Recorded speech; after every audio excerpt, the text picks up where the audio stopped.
اور عیسائیوں کا اس پر کنٹرول تھا۔ یہ ایک ایسا علاقہ تھا جس پر مسلمانوں کو فتح نہیں ہو رہی تھی۔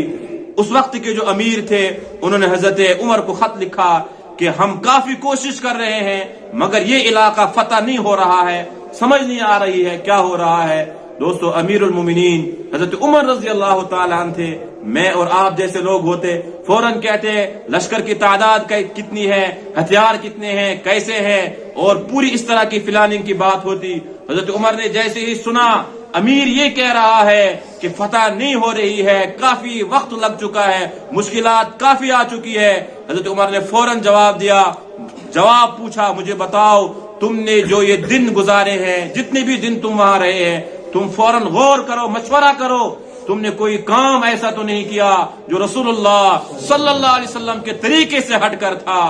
امیر آیا، اپنے مسلمانوں کو بلایا اور صحابہ کو بلایا، اور بلانے کے بعد کہا آؤ مشورہ کرتے ہیں، یہ جو دن ہم نے یہاں گزارے ہیں بتاؤ ہم نے کیا کیا کام کیا ہے، کوئی ایسا کام تو اب ہم نے نہیں کیا جو رسول اللہ صلی اللہ علیہ وسلم کے طریقے سے ہٹ کر تھا۔ ہاں، جب مشورہ ہوا، مشورے میں یہ بات آئی، ہاں ایک کام ہم سے ایسا ضرور ہوا ہے جو رسول اللہ صلی اللہ علیہ وسلم کی سنت تھی وہ ہم سے چھوٹ گئی ہے۔ دوستو، یہ پاکستان کے ایک عالم ہیں مفتی شفیع عثمانی صاحب، مفتی تقی صاحب نہیں، شفیع عثمانی صاحب نے لکھا ہے، کہتے ہیں کہ امیر نے کہا جب مشورہ لیا ایک سنت چھوٹ چکی تھی، وہ تھی مسواک کی سنت۔ مسواک کی سنت ادا نہیں ہو رہی تھی کسی غفلت کی وجہ سے، تو فرمایا مسواک کی سنت چھوٹ چکی تھی، اس وجہ سے ہم اس علاقے کو فتح نہیں کر پا رہے تھے۔ جیسے ہی ہم نے مسواک لی، اس علاقے میں کیا ہوتا تھا، وہاں مسلمانوں کے بارے میں انہوں نے یہ پروپیگنڈا بنایا تھا، یہ اپنی طرف سے بنایا تھا کہ مسلمان جو ہے یہ انسانوں کو بھی کھاتے ہیں، مسلمان یہ انسانوں کا گوشت کھاتے ہیں، یہ وہاں عیسائیوں نے پھیلایا تھا۔ اب کیا ہوا، جیسے ہی مسلمانوں کے اندر یہ بات آئی، ہاں مسواک ہم نے چھوڑ دی ہے، مسواک ہم کرا کرتے تھے جو رسول اللہ صلی اللہ علیہ وسلم کی سنت ہے۔ اور دوستو، اچانک یہ بات ذہن میں آئی، مجھے ایک مرتبہ ایک ڈاکٹر نے کہا، بڑے مشہور ڈاکٹر ہے اور دانتوں کے اسپیشلسٹ ہے، وہ مشہور ہیں، کہنے لگے کہ جب ہمارا کسی ہندو یونیورسٹی کے اندر سیمینار ایک تھا تو وہاں بڑے بڑے ہندو اسکالر تھے، پی ایچ ڈی اسکالر تھے اور دیگر لوگ تھے، انہوں نے کہا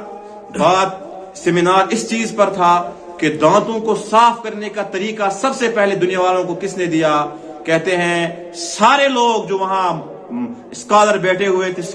ہوئے تھے، پروفیسر تھے، باہر سے آئے ہوئے تھے، سب ایک ہی نتیجے پر پہنچے کہ دانتوں کو صاف کرنے کا طریقہ سب سے پہلے رسول اللہ صلی اللہ علیہ وسلم نے دنیا والوں کو دیا۔ اس سے پہلے کسی کو پتہ ہی نہیں تھا دانتوں کو بھی صاف کرنا ہے۔ رسول اللہ صلی اللہ علیہ وسلم تشریف لائے تو دنیا والوں کو پتہ چلا ہاں دانتوں کو بھی صاف کرنا پڑتا ہے، اور اس کے لیے مسواک کا ذریعہ آپ علیہ الصلوۃ والسلام نے بتایا۔ تو جب ان عیسائیوں نے یہ سنا، یہ پھیلایا تھا کہ مسلمان انسانوں کا گوشت کھاتے ہیں، انسانوں کو مار کر کھاتے ہیں، اور صحابہ کو ادھر یہ فکر ہوئی ہم نے مسواک کی سنت چھوڑ دی تھی، کیا ہوا، مسلمان جنگل کی طرف بھاگنے لگے جتنے بھی صحابہ تھے، اور اس کی ایک ایک ٹہنی توڑنے لگے جس طرح ہمارے یہاں ہوتا ہے، اور چھوٹی چھوٹی ٹہنیاں توڑ کر اس کو مسواک بناتے رہے اور دانتوں کو صاف کرنے لگے۔ اللہ نے کیا مدد کی، وہ جو عیسائی تھے وہ پریشان ہو گئے، ان مسلمانوں کو کیا ہو گیا، اچانک درختوں کی طرف دوڑنے لگے، اچانک دانتوں کو صاف کرنے لگے، سب کے سب یہ سمجھنے لگے کیونکہ مسلمانوں کے بارے میں انہوں نے یہ پھیلایا تھا یہ انسانوں کو کھاتے ہیں، یہ انسانوں کا گوشت کھاتے ہیں۔ تو جب انہوں نے دیکھا کہ مسلمان دانتوں کو صاف کرنے لگے، ہتھیار چھوڑ کر بھاگنے لگے، کہنے لگے نہیں اب ہمارا نمبر آ چکا ہے، یہ ہمیں کھائیں گے، مگر وہاں راز تھا، رسول اللہ صلی اللہ علیہ وسلم کی سنت پر عمل کیا، اللہ نے اس طرح سے ان کو فتح دے دی۔